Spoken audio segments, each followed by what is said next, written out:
Hello दोस्तों, ऐसा क्यों है कि कुछ देश के पास न्यूक्लियर वेपन है और कुछ के पास नहीं है? और किसने चुपचाप चोरी से न्यूक्लियर बना लिया है? क्या कोई देश अपनी मर्जी से चुपचाप से चोरी से न्यूक्लियर बना सकता है? न्यूक्लियर का एनपीटी रूल क्या बोलता है? और इंडिया की नो फर्स्ट यूज की पॉलिसी क्या है? और किस देश ने एनपीटी साइन करके भी मुकर गया जो कि कंप्लायंस के अगेंस्ट है? इंडिया के एनएसजी का मामला क्यों अटका हुआ है, जानेंगे। किन किन देशों ने एनपीटी और सीटीबीटी साइन किया है और क्यों भारत ने ये दोनों को साइन करने से मना कर दिया। तो दोस्तों, एनपीटी से पहले हम परमाणु बम के बैकग्राउंड को समझ लेते हैं ताकि आपको न्यूक्लियर से रिलेटेड एनपीटी और सीटीबीटी के पूरे गेम को आप समझ पाएंगे। तो देखिए, परमाणु परीक्षण सबसे पहले यूएसए ने जुलाई 1945 में किया था और 1945 में ही यूएसए और सोवियत संघ दोनों मिलकर जर्मनी, इटाली और जापान के खिलाफ युद्ध लड़ रहे थे। और 1945 के तुरंत बाद यूएसए और सोवियत संघ, तो यहाँ पे कंफ्यूज मत होइएगा दोस्तों, सोवियत संघ मतलब रशिया समझ के चलिएगा,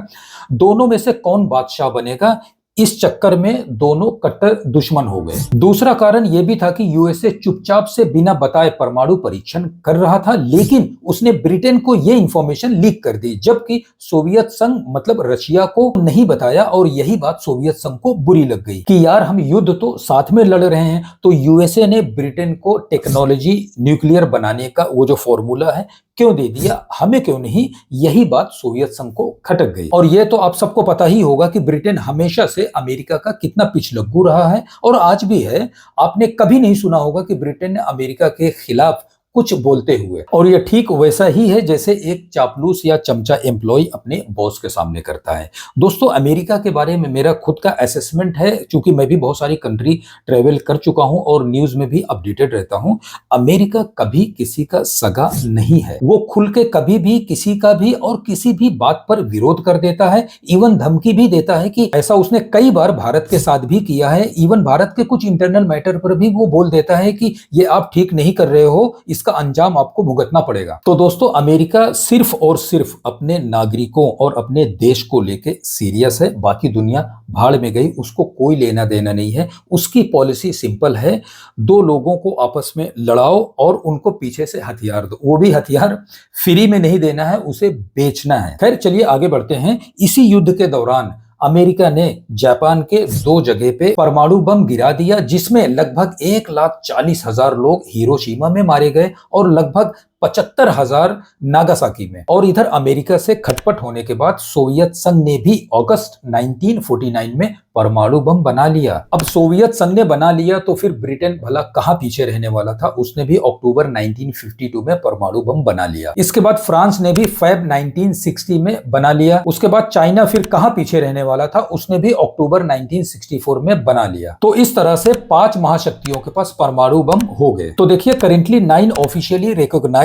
न्यूक्लियर कंट्रीज हैं, जिसमें से 6 कंट्रीज एशिया में हैं, India, China, Pakistan, Russia, Israel and North Korea. और 2 यूरोप में हैं, यूनाइटेड किंगडम एंड फ्रांस, और एक अमेरिका। टोटल हो गए 9 देश। और बाकी के 4 देशों में से इंडिया ने मई 1974 को न्यूक्लियर टेस्ट किया, इजराइल ने सितंबर 1979 में बनाया, पाकिस्तान ने मई 1998 में बनाया और नॉर्थ कोरिया ने अक्टूबर 2006 में बनाया। तो ये पूरी कहानी थी कि कैसे परमाणु बम का विस्तार हुआ, यानी फैला।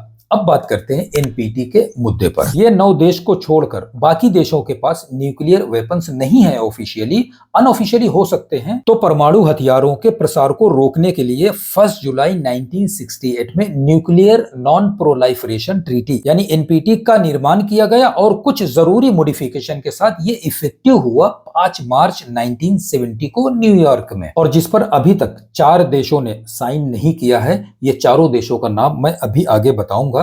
जब तक समझ लेते हैं एनपीटी के पूरे वर्ड को कि इसका मतलब क्या है। तो पहले समझते हैं प्रोलाइफरेशन का मतलब। इसका मतलब होता है रिप्रोडक्शन, यानी किसी चीज को स्प्रेड करना, किसी चीज को बढ़ाना, उसको फैलाना, यानी मल्टीप्लिकेशन करना। और नॉन प्रोलाइफरेशन का मतलब है किसी चीज को मल्टी लेवल पर बढ़ने से रोकना। और ट्रीटी का मतलब हिंदी में संधि होता है। करेक्ट, आप समझ गए ना। तो आगे बढ़ते हैं। और ये वो 4 देश हैं जिन्होंने एनपीटी साइन नहीं किए हैं, भारत, पाकिस्तान, इजराइल और साउथ सूडान, जिनमें से 3 के पास परमाणु हैं, सिर्फ सूडान के पास नहीं है। और जिन्होंने एनपीटी साइन किया है वो है America, Russia, China, Britain, France और नॉर्थ कोरिया। 1 जुलाई 1968 से एनपीटी साइन होना शुरू हुआ था और अब तक 191 देशों ने एनपीटी पर साइन कर दिया है और दुनिया में लगभग 195 देश हैं जो पूरी तरह से फ्रीडम है। वैसे तो 250 से भी ज्यादा देश हैं इस दुनिया में जो या तो वो non UN member observer states हैं या उन्हें अभी तक फ्रीडम नहीं मिली है। हालांकि आप ये सुनकर चौंक जाएंगे कि 195 देशों की लिस्ट में पैलेस्टाइन नहीं है। खैर वो अलग मुद्दा है। एनपीटी में दरअसल लिखा क्या है ध्यान से समझिएगा। जैसा कि मैंने बताया,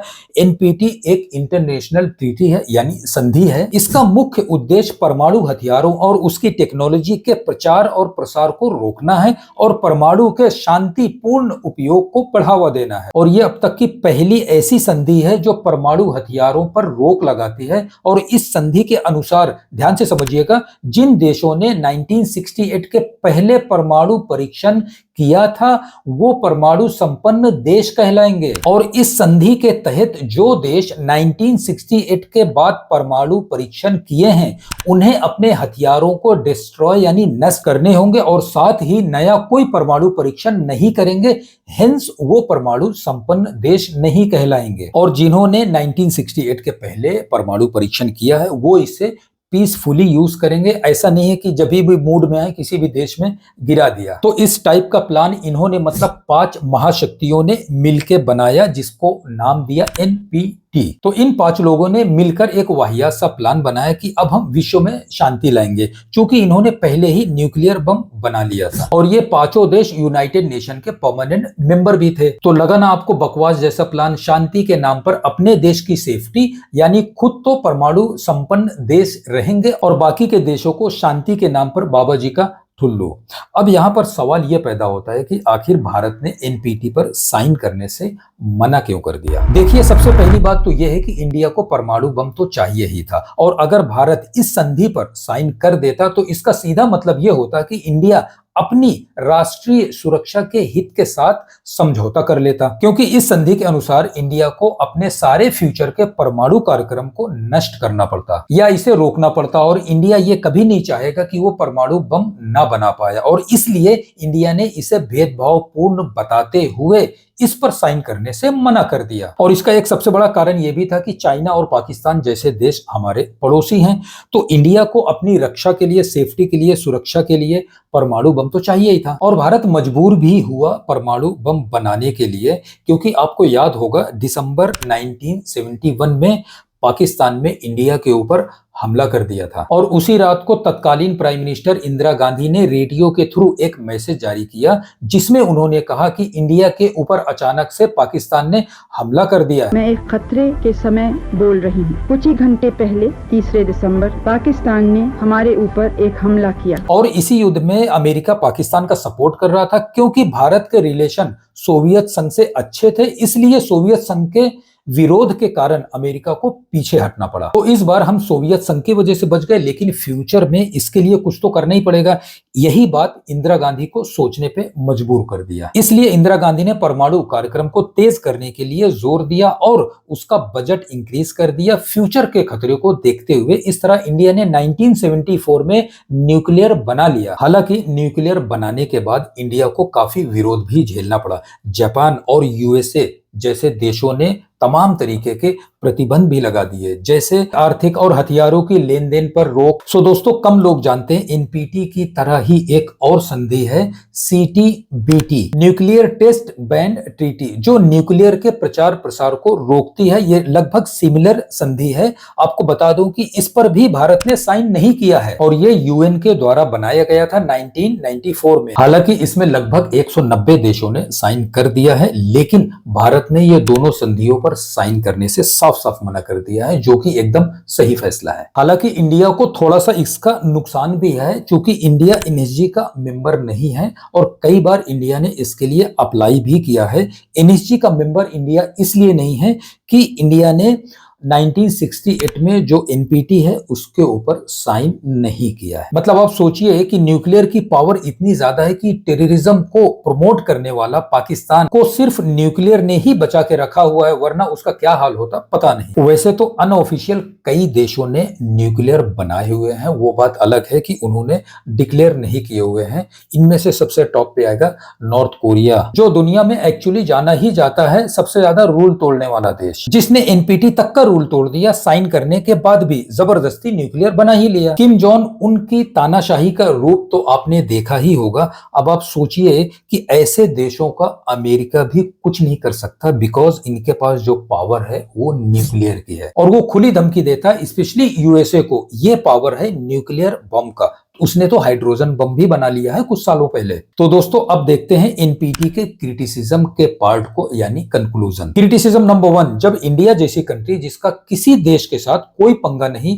शांति प्रिय देश और बिगेस्ट डेमोक्रेसी जैसी देश ने साइन करने से मना कर दिया, ये बोल के कि इस एनपीटी में डिस्क्रिमिनेशन है, तो कुछ तो कमियां होंगी एनपीटी या सीटीबीटी में। क्रिटिसिज्म नंबर 2, नॉर्थ कोरिया पहले एनपीटी साइन करता है, फिर 2003 में मना करता है और न्यूक्लियर बम बना लेता है। तो क्रिटिक्स ये बोल रहे हैं कि फिर एनपीटी या सीटीबीटी का मतलब क्या हुआ? जिसको बनाना वो तो बना ही रहा है आखिरकार। सो नॉर्थ कोरिया ने कंप्लायंस ही पूरा तोड़ दिया है। क्रिटिसिज्म नंबर 3, एनपीटी ने पूरे वर्ल्ड को डिवाइड कर दिया है हैव एंड हैव नॉट में।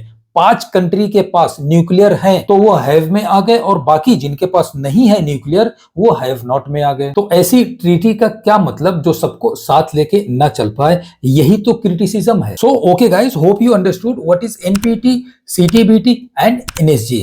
Thanks for watching.